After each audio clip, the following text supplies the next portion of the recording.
Olá pessoal, bem-vindos e bem-vindas, eu espero que vocês estejam bem. Eu quero desejar as boas-vindas a mais um vídeo do nosso canal. E hoje a gente está começando uma nova série aqui no canal, mais voltada para os profissionais de saúde. Então, se você tem interesse em transformar comportamento alimentar através do Mindfulness e do Mindful Eating, e você é uma médica, psicóloga ou nutricionista e quer nos acompanhar nessa jornada, nessa série de vídeos que vai começar aqui no nosso canal, desse meu outro projeto com a nutricionista Driele Quinhoneiro, boas-vindas, eu espero que você curta o vídeo. Eu quero começar então um novo espaço de conversa com vocês aqui no canal sobre a transformação, a realmente conseguir transformar comportamento alimentar dos pacientes, das pessoas que a gente atende, através do Mindfulness e do Mindful Eating.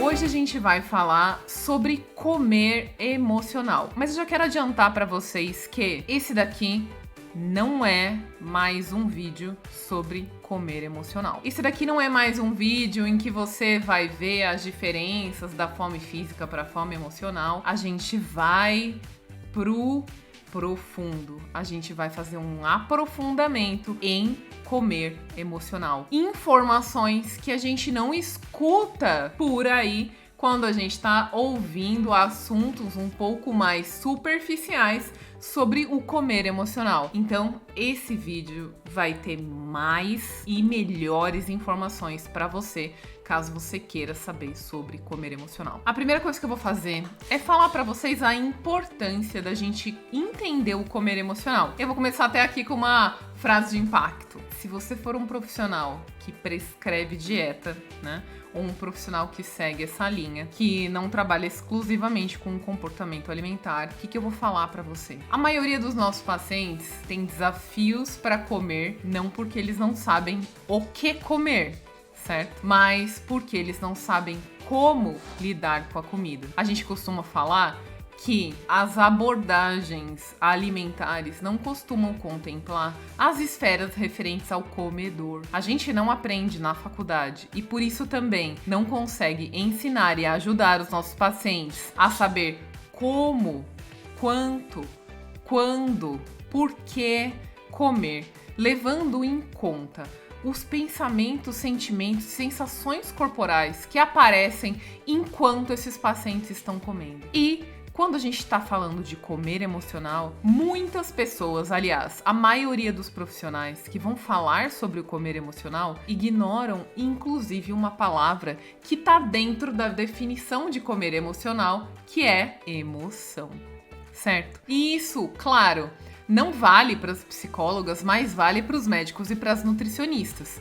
Quanto você aprendeu nos bancos das universidades falar sobre emoções. Obviamente que isso está dentro do escopo do que faz a psicóloga. Mas quando a gente está falando que vai trabalhar com comportamento alimentar, é essencial que você saiba ajudar o seu paciente a lidar com as emoções relacionadas à comida. Não relacionadas a todos os aspectos da vida, mas as emoções que surgem relacionadas à comida. E é sobre isso que a gente vai falar no vídeo de hoje. Então, a gente vai ver agora o que é o comer emocional, qual a diferença entre comer emocional e comer por gatilhos e 9 maneiras da gente lidar com o comer emocional do nosso paciente. Ou seja, ajudar as pessoas que a gente atende a lidar com o comer emocional. Então, pessoal, o que é comer emocional, certo? Vamos ao nosso primeiro ponto. Comer emocional é quando nós vamos usar a comida como recurso para lidar com as emoções. E aqui a gente vai pontuar uma diferença conceitual da nossa opinião aqui do comer compassivo sobre esta definição.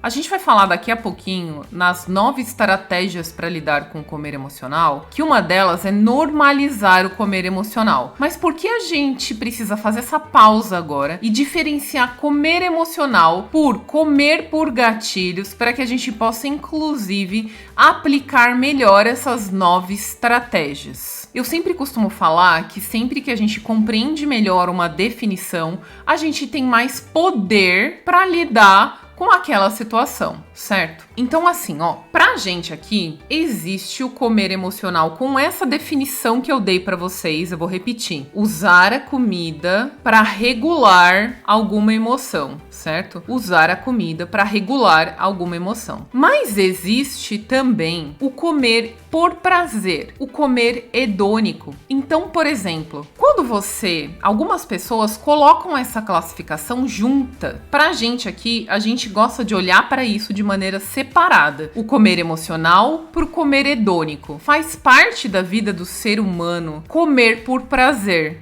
certo? Então faz parte da vida do ser humano comer o bolo de aniversário, comer em uma situação social pela partilha. Aqui no comer compassivo, a gente não vai classificar isso como comer emocional. A gente vai classificar isso como comer hedônico. O comer emocional para nós, ele quer dizer que a gente tá usando a comida para aplacar ou lidar ou regular as emoções desafiadoras. E por que a gente está usando essa palavra emoções desafiadoras? Aqui começa a nossa primeira explicação. Desafiador não quer dizer ruim. Então, eu posso ter comer emocional por emoções positivas, como por exemplo, felicidade extrema, comemorar, certo? E isso forma aí um território que a gente vai precisar de discernimento, ou seja, de sabedoria profissional. Aqui a gente entra nesse ponto, né, que nem todo comer emocional é problemático. Quando que um comer emocional é problemático? Quando ele vai atrapalhar a minha funcionalidade, certo? Qualquer doença a gente avalia dessa maneira. Qual a diferença entre tristeza para que a gente possa começar a levantar bandeiras de que aquilo talvez não seja apenas uma tristeza? Qual a diferença entre o luto normal e o luto patológico? A gente vai falar que é a funcionalidade. Quanto aquele comportamento está alterando a vida, ou seja, impedindo que o meu paciente tenha uma vida feliz e satisfatória. É assim que a gente vai avaliar, certo? Pra gente, o comer emocional é quando a gente está usando a comida para lidar com as emoções desafiadoras. E o comer hedônico vai entrar dentro desse aspecto que é o normal. É normal a gente comer o bolo e tudo isso, tá bom? E aí a gente vai para mais um terceiro ponto que a gente traz aqui para vocês no Comer Compassivo, esse nosso projeto, essa nossa capacitação, que é diferenciar o comer emocional por comer motivado por gatilhos, certo? A gente tem mais de 60 gatilhos que levam a comer sem fome física, mas não necessariamente isso é comer emocional. As emoções são um gatilho. Apesar da gente abrir um leque gigante para compreender todas as emoções, ainda assim, ela é um gatilho para levar o paciente a comer ou a pessoa que você atende a comer sem fome física. A gente tem mais de 60 gatilhos que levam a comer sem fome física, certo? E aí, quando a gente está falando de transformar comportamento alimentar, não é sobre apenas fazer o paciente não comer quando não estiver com fome física, porque ele não é um robô, mas é levar consciência. Essa é a palavra central do comer consciente, do comer compassivo e o que a gente está procurando fazer pelo nosso paciente. Então é necessário, para que eu possa lidar com o comer emocional, saber diferenciar comer emocional do comer hedônico, do comer por gatilhos. E se você quiser um conteúdo especial sobre comer hedônico e comer por gatilhos, eu quero que você deixe agora no comentário aqui, deixa seu like, se inscreve no canal e deixa seu comentário se você quer que eu faça um vídeo, que a gente faça um vídeo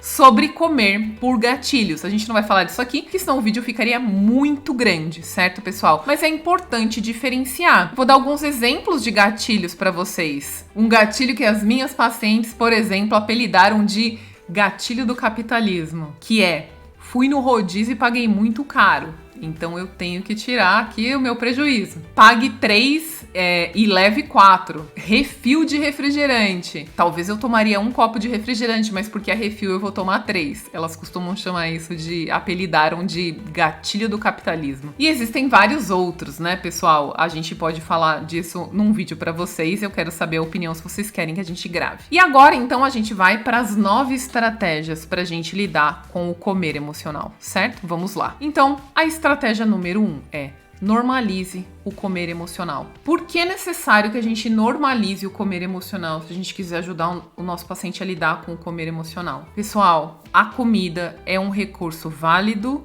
simples e utilizado por todos os seres humanos desde que a gente nasceu para que a gente possa se sentir melhor. Então é natural que nós usemos a comida como recurso para lidar com as nossas emoções desafiadoras ou com as situações desafiadoras da nossa vida. Certo? É normal que a gente use a comida para lidar com as nossas emoções desafiadoras. Se a gente não validar isso, a gente não consegue avançar para os próximos passos. A gente precisa normalizar o comer emocional. O que você precisa saber para lidar com o comer emocional da sua paciente? Saiba que se você não for capaz de prover outras maneiras de ajudá-la a descobrir outras maneiras para lidar com os desafios, ela vai precisar da comida. Um dos mitos para a gente lidar com o comer emocional é que basta que você saiba que é comer emocional. Então a gente explica lá a diferença do comer emocional da fome física para fome emocional para paciente e fala: olha, agora você já sabe que não é fome emocional. Lida com isso, entende? E como que a gente vai lidar? Recaindo de novo no foco, força e fé, na força de vontade. Só porque você sabe que não é fome física, então você senta e fica com aquele desconforto. Não vai ficar. Se ela não tiver aprendido outro recurso, ela vai precisar da comida. E isso a gente precisa aprender. A gente precisa aprender métodos para reconhecer o comer emocional e ajudar a pessoa a suprir essa necessidade daquele momento de lidar com aquela emoção com algo que não seja comida. Se a gente não ajudar a desenvolver um novo recurso, vai ser a comida. Isso é um ponto que você tem que ter aí na sua cabeça. O segundo é: aprenda a reconhecer o ciclo do comer emocional. Muitas pessoas têm esse ciclo ou entram no ciclo do comer emocional, mas quando o profissional não conhece o ciclo do comer emocional, ele vai compreender isso como outros desafios alimentares. Lá na nossa última jornada do comer compassivo, a semana que a gente fez, que é um workshop gratuito que a gente faz, ele também é pago, mas no momento a gente tem oferecido esse workshop, então se você não está inscrito no canal, se inscreve, porque logo a gente vai ter o próximo, e se você quiser ficar sabendo, a gente vai notificar aqui no canal, então já se inscreve nas nossas redes, sigam a gente nas redes sociais para você ficar sabendo quando a gente vai ter essa nova semana. Lá durante essa semana a gente faz uma prática, né, de fazer um raio-x, de analisar o caso de algumas pessoas que enviam pra gente. E aí a gente teve um caso assim clássico que a profissional de saúde descreveu o ciclo do comer emocional, mas ela mesma não tinha reconhecido que isso era um ciclo de comer emocional. Então, lá dentro da nossa capacitação do comer compassivo, a gente fala do ciclo do comer emocional. E esse é um ciclo muito interessante. E aí, como presente para você, a gente vai deixar um link lá na nossa rede social do Comer Compassivo, lá no Instagram. Se você for lá no Instagram, depois termina o vídeo. Depois de terminar esse vídeo, você vai lá no Instagram do Comer Compassivo, você vai se inscrever num link que a gente vai deixar lá no Instagram, e aí você vai ganhar a nossa lâmina que explica o ciclo do comer emocional. Então, vamos lá. No final desse vídeo, vai lá no Instagram do Comer Compassivo, deixa o seu e-mail para poder ganhar a lâmina do ciclo do comer emocional para você identificar esse ciclo, tá bom? Lá nessa lâmina tem as partes do ciclo e como ele acontece. A gente vai deixar isso para vocês lá de presente. O terceiro passo é: reconheça as emoções. A gente tem lista de emoções e a gente também tem livros sobre emoções. Deixa aqui o comentário se você quer que a gente faça uma lista aí sobre indicações de como vocês podem se aproximar das emoções. Mas, pessoal, é essencial que você, como profissional, aprenda a nomear as emoções. Vamos supor que você fosse fazer um exercício agora. Para e aí escreva aí Quantas emoções você consegue trazer na sua cabeça nesse momento? Então é essencial que você aumente o seu repertório de identificação das emoções. Porque a gente tem muitas, pessoal. A gente tem nojo, a gente tem asco, a gente tem as mais clássicas, tristeza, raiva, inveja, e tudo isso pode ser aplacado através da comida, pode ser anestesiado através da comida. Então, caso você queira lidar com comer emocional, você precisa começar a se apropriar da nomeação das emoções. Quais são as emoções? Quais são as sensações que cada emoção traz? E a gente já vai aqui para o nosso quarto passo, que é aprenda a reconhecer a função das emoções. O que isso significa, pessoal? Toda emoção é um mensageiro. Vou repetir.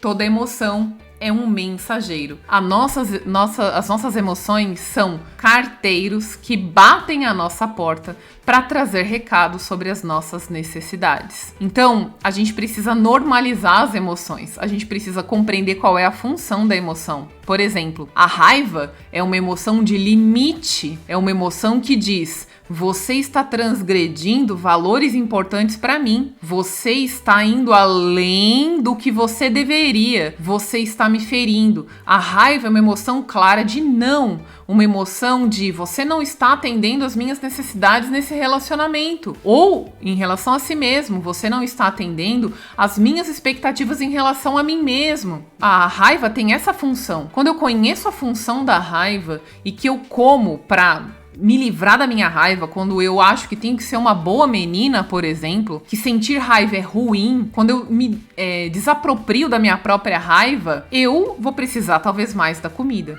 Outro exemplo, por exemplo, inveja. Inveja é uma emoção que é das mais classificadas como ruins, e isso faz com que a gente queira colocar a emoção embaixo do tapete. Qual é a função da inveja? A função da inveja é que eu gostaria de me prover com algo que a outra pessoa tem. Nada mais do que isso. A inveja indica para nós uma necessidade. Quando a gente normaliza as emoções e nos apropria das funções, fica mais fácil eu não ter que precisar da comida para lidar com essas emoções, certo? A quinta estratégia é: saiba quais alimentos impactam em cada emoção. Quais alimentos impactam cada emoção. O seu paciente tem um padrão e a gente precisa ajudá-lo a descobrir esse padrão, certo? A descobrir esse padrão. Por exemplo, se eu estou triste, o que aplaca a minha emoção, o que me ajuda a lidar com a emoção é o doce. Talvez, se eu estou com raiva, é o salgado. Talvez, se eu estou buscando conforto, são comidas hipercalóricas. Então, a gente vai precisar explorar o padrão do nosso paciente ou da pessoa que a gente está atendendo para descobrir qual alimento ajuda em cada emoção. Por que esse passo é essencial? Porque ele é essencial para o próximo passo, que é o sexto passo. Ajude seu paciente a decifrar as sensações que a comida traz. Muitas vezes, quando o paciente tem um comer emocional, ele quer evitar o comer emocional. Mas o que você precisa saber? Que o comer emocional é uma oportunidade de descobrir, de ajudar o paciente a descobrir qual é a sensação. Então, quando ele tem um episódio, ele pode, então, se aproximar do episódio com curiosidade para poder descobrir quais são as sensações que aquele alimento trouxe. Você precisa ajudar seu paciente a descobrir quais foram as sensações. Então, vamos supor que foi um doce. Qual a sensação que trouxe? Um alívio no coração, um calor no centro do corpo, uma sensação de relaxamento. Porque aí a gente vai para o próximo passo. Qual é o próximo passo? Descobrir quais outros recursos vão trazer a mesma sensação que a comida no alívio da emoção. Quais outros recursos